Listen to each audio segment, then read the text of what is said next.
നമസ്കാരം പ്രിയമുള്ളവരെ. ഈ G7 ഉച്ചകോടിയിൽ നിന്ന് അമേരിക്കൻ പ്രസിഡന്റ് പെട്ടെന്ന് തന്നെ വാഷിംഗ്ടണിലോട്ട് മടങ്ങിപ്പോയത് തനിക്ക് ഉടനെ എന്തോ ചെയ്തു തീർക്കുവാൻ ഉണ്ട് എന്ന് പറഞ്ഞിട്ടാണ്. താൻ ഇവിടെ നിൽക്കുന്നത് തൻ്റെ സമയം വേസ്റ്റ് ആക്കുന്നതിന് തുല്യമാണ്. തനിക്ക് അമേരിക്കയിലേക്ക് മടങ്ങിയിട്ട് എന്തോ ചെയ്യാനുണ്ട് എന്ന് പറഞ്ഞിട്ടാണ് അമേരിക്കൻ പ്രസിഡന്റ് ഡൊണാൾഡ് ട്രംപ് വാഷിംഗ്ടണിലേക്ക് മടങ്ങിപ്പോകുന്നത്. അപ്പോൾ ലോകം പ്രതീക്ഷിച്ചത് അദ്ദേഹം തിരികെ പോയതിനു ശേഷം അമേരിക്കൻ സൈന്യം ഇറാനെ ആക്രമിക്കുന്ന ഒരു സ്ഥിതിവിശേഷം ഉണ്ടാകുമെന്നാണ്. കാരണം തലങ്ങും വിലങ്ങും അമേരിക്കയുടെ പോർ വിമാനങ്ങൾ പാഞ്ഞു, യുദ്ധക്കപ്പലുകൾ അത് ഗൾഫ് മേഖലയിലോട്ട് വന്നു. തലങ്ങും വിലങ്ങും അമേരിക്കയുടെ യുദ്ധക്കപ്പലുകളും വിമാനങ്ങളും പാഞ്ഞു നടന്നു. അപ്പോൾ നമ്മുടെ കേരളത്തിലെ യൂട്യൂബ് ചാനലുകളൊക്കെ പറഞ്ഞത് അമേരിക്കയും ഇസ്രായേലും ചേർന്ന് ഇപ്പോൾ ഇറാനെ തുലച്ചു കളയുമെന്നാണ്. അതിനിടയ്ക്കാണ് റഷ്യയുടെ പ്രസ്താവന വരുന്നത്.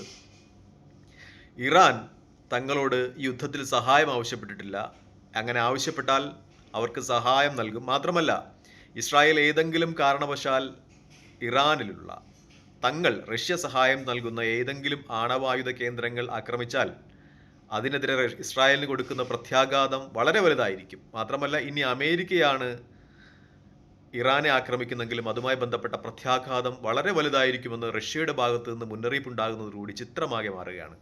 അമേരിക്കൻ പ്രസിഡന്റ് ഡൊണാൾഡ് ട്രംപ് ഇപ്പോൾ പറയുന്നത് അടുത്ത 2 ആഴ്ച അദ്ദേഹത്തിന് ഈ യുദ്ധത്തെക്കുറിച്ച് ചിന്തിക്കണം, അതിനാവശ്യമായ സമയം വേണമെന്നാണ്. കാരണം ഇനി 2 ആഴ്ച ചിന്തിച്ചു കഴിഞ്ഞിട്ടേ അദ്ദേഹം യുദ്ധത്തിൽ ഇസ്രായേലിനോടൊപ്പം ചേർന്ന് ഇറാനെ ആക്രമിക്കുമോ എന്ന കാര്യം തീരുമാനമെടുക്കും. അദ്ദേഹം 2 ആഴ്ചയാണ് ആവശ്യപ്പെട്ടിരിക്കുന്നത്. അപ്പോഴേക്ക് ഇസ്രായേലിൻ്റെ അവസ്ഥ എന്താകും എന്ന് നമുക്ക് ചിന്തിക്കുവാൻ കഴിയില്ല. കാരണം അത്രത്തോളം രൂക്ഷമായ ആക്രമണമാണ് പരസ്പരം ഇസ്രായേലും ഇറാനും നടത്തുന്നത് എന്നാണ് ഏറ്റവും പ്രധാനപ്പെട്ട വസ്തുത. പ്രത്യേകിച്ചും ഈ അവസരത്തിൽ ഇസ്രായേലിൻ്റെ കൈവശമുള്ള അയൺ ഡോമുകളുടെ എണ്ണം കുറയുന്നു, അവരുടെ വ്യോമ പ്രതിരോധ സംവിധാനങ്ങളൊക്കെ ദുർബലമാകുന്നു എന്ന റിപ്പോർട്ടുകളും പുറത്തു വരികയാണ്. എന്തായാലും അതിനി നമുക്ക് 2 ആഴ്ച കാത്തിരുന്നേ അതിൻ്റെ ഒരു റിസൾട്ട് അറിയാൻ പറ്റും. എന്തായാലും അമേരിക്കയുടെ വാക്ക് കേട്ട് യുദ്ധരംഗത്തേക്ക് ഇറങ്ങിയ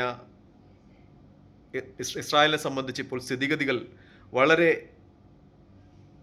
പ്രതികൂലമായി മാറുന്നു എന്നാണ് ഏറ്റവും പ്രധാനപ്പെട്ട വാസ്തവം.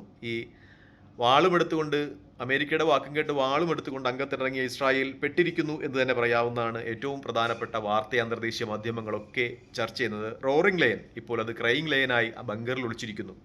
ഇസ്രായേൽ ഇറാനെതിരെയുള്ള യുദ്ധത്തിന് പേരിട്ടത് റോറിംഗ് ലയൻ എന്നാണ്, അലറുന്ന സിംഹം. അലറുന്ന സിംഹം ഇപ്പോൾ കരയുന്ന സിംഹമായി ബങ്കറിനുള്ളിൽ ഒളിച്ചിരിക്കുന്നു എന്നാണ് ഏറ്റവും പ്രധാനപ്പെട്ട വാർത്തയെ അന്തർദേശീയ മാധ്യമങ്ങളൊക്കെ ചർച്ച ചെയ്തത്. ഇതിനിടയിൽ ബെഞ്ചമിൻ നെതന്യാഹു പറയുന്നത് യുദ്ധത്തിൽ ഏറ്റവും വലിയ പ്രശ്നം, യുദ്ധത്തിൻ്റെ ഏറ്റവും വലിയ കെടുതി എന്ന് പറയുന്നത് തൻ്റെ മകൻ്റെ കല്യാണം മാറ്റിവെക്കേണ്ടി വന്നതെന്നാണ്. കാരണം ആയിരക്കണക്കിന് ആളുകൾ മരിക്കുവാൻ സാധ്യതയുള്ള, ഇപ്പോൾ തന്നെ 100 ആളുകൾ മരിച്ച ഒരു യുദ്ധത്തിൽ, ഇറാനും ഇസ്രായേലും തമ്മിലുള്ള പോരാട്ടത്തിൽ, അല്ലെങ്കിൽ ഒക്ടോബറിന് ശേഷം ആ മേഖലയിൽ നടന്നു വരുന്ന സംഭവവിഗതികൾക്ക് അദ്ദേഹം പറയുന്നത് അതിൽ ഏറ്റവും വലിയ ദുഃഖമായിട്ട് അദ്ദേഹം പറയുന്നത് തൻ്റെ മകൻ്റെ കല്യാണം മാറ്റിവെച്ചു എന്നാണ്. ഈ ആയിരക്കണക്കിന് ആളുകളുടെ മരണമോ അതുമായി ബന്ധപ്പെട്ട കാര്യങ്ങളോ ഒന്നും അദ്ദേഹം ചർച്ച ചെയ്യുന്നില്ല.